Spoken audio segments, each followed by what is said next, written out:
પેલા દૂતે કીધું મારે એક વખત રાજાને સભામાં મળવું છે, પછી મને જે તમે દંડ આપો, જે સજા કરો એ સજા હું ભોગવવા માટે તૈયાર છું.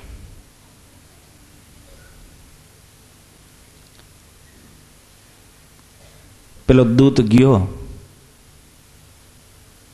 રાજાએ પૂછ્યું એને કે તે દુશ્મન રાજા પાસે જઈને આવા વખાણ કર્યા તો તને આપણું રાજ્ય કેવું લાગે છે? પેલો દૂત કે બીજના ચંદ્રમાં જેવું. કે બહુ ખુરાટ થયો ઓલો. એક તો ગરમ તો હતો જ ઓલાના વખાણ સાંભળીને, ઓનું સોળે કળાએ ખીલેલું અને આપણું બીજના ચંદ્રમાં જેવું. રાજા જ્યાં હુકમ કરે ને એ પેલા તરત જ પેલા દૂતે એને અટકાવ્યા. રાજા સાંભળો, મેં એના વખાણ નથી કર્યા, મેં જે સત્ય હકીકત હતી એ કીધી છે. સોળે કળાએ ખીલેલો ચંદ્રમા દિવસે દિવસે ઘટતો જાય છે અને બીજનો ચંદ્રમા છે એ દિવસે દિવસે અપ થાય છે, વધતો જાય છે. એમ એનું રાજ્ય દિવસે દિવસે ઘસાવાનું છે અને આપણું રાજ્ય છે એ દિવસે દિવસે વધવાનું છે. આ વાણીનો વિવેક.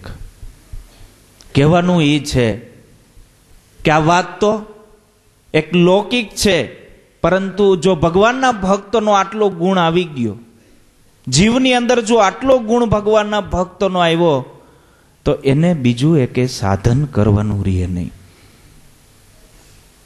પણ કઠણ બહુ છે. બધું થાય, આ એક વસ્તુ નથી થતી. ક્યારે થાય? અહમ ભાવ છૂટે ને તો બીજાનો ગુણ આવે. જ્યાં સુધી અહંકાર હોય ત્યાં સુધી કોઈ દિવસ બીજાનો ગુણ આવે નહીં. જ્યારે એમ થાય કે મારાથી બધા અધિક છે, હું તો કઈ નથી. આ સ્વામિનારાયણ સંપ્રદાયનું સુકાન જેને સોંપ્યું એવા ગોપાળાનંદ સ્વામી એમ કહેતા કે ભગવાન સ્વામિનારાયણની જ્યાં મોજડી મૂકવામાં આવે ત્યાં મને બેસવા મળે ને તો હું મારા મહદ ભાગ્ય માનું. હે, આપણે શું કર્યું સત્સંગમાં આવીને? વિચાર કરો. ગોપાળાનંદ સ્વામી એમ કે જ્યાં ભગવાન સ્વામિનારાયણની મોજડી મૂકવામાં આવે ત્યાં મને બેસવા મળે ને તોય હું મારા મહદ ભાગ્ય માનું. આપણે સત્સંગમાં હજી એક પુણ્ય કાંઈથી નથી. શેનું અભિમાન કરવું આમાં? હે, બાલ મુકુદાસ સ્વામી જેવા સમર્થ મહાપુરુષ એવું કે મારામાં તો કંઈ આવડત નથી, હું કેમ મંડળ બાંધું, હું કેમ બહાર ફરવા જાઉં? હે,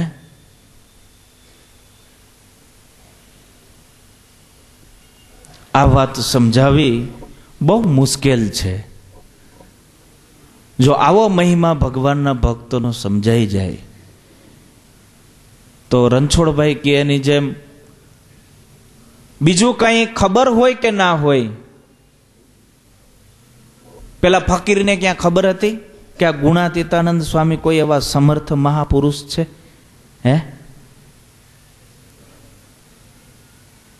પણ થોડુંક જોતા એવું લાગે છે કે ક્યારેક આંધળી મુમુક્ષુતા અને અજાણની અંદર પણ માણસ ખાટી જાય છે અને ક્યારેક બુદ્ધિનો ઉપયોગ કરે ને એમાં માણસ નાસીપાસ થાય છે.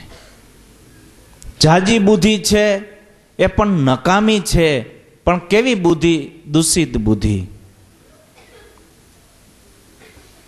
એમ વધારે બુદ્ધિનો ઉપયોગ નહીં કરતા આ સત્સંગને બ્રહ્મરૂપ સમજવો અને એવો વિચાર કરવો કે આ સત્સંગની અંદર હું તો એક તૃણ સમાન છું, મારામાં કંઈ નથી. આવું જેદી નિર્માનીપણું આવે તેદી સમજવું આપને હવે મોક્ષનો માર્ગ હાથમાં આવ્યો છે. શ્રી કૃષ્ણ ભગવાનના વખતમાં ઘણા હતા. કોઈ માટેથી શ્રી કૃષ્ણ ભગવાને એવું નથી કીધું, ઉદ્ધવજી માટે એવું કીધું કે ઉદ્ધવ મારા કરતા તું અણુ માત્ર ન્યૂન નથી. ક્યારે કીધું? ગોપીઓને સમજાવવા માટે ગયા ગોપીઓનો પ્રેમ જોઈને ઉદ્ધવજીનું માન ગળી ગયું. એના મનમાં એમ થઈ ગયું કે ઓહો, મારું જ્ઞાન નકામું છે, આનો પ્રેમ તો કંઈક જુદો છે. શ્રી કૃષ્ણ ભગવાન પાસે જઈને એવું માંગ્યું કે પ્રભુ, ગોપીઓ જે રસ્તા ઉપર ચાલતી હોય ને એની ચરણ રજ જેના ઉપર ઉડે ને એવા તૃણ અને ગુચ્છનો મને અવતાર આપજો. હે એમ જેદી તેદી આવા પરમ એકાંતિક મહાપુરુષ અને એવા પરમ એકાંતિક ભગવાનના ભક્ત, એની જેદી કૃપા દ્રષ્ટિ આપણી પર થશે ત્યારે આ ભવાટડીમાંથી છૂટી અને આપણો મોક્ષ થાય.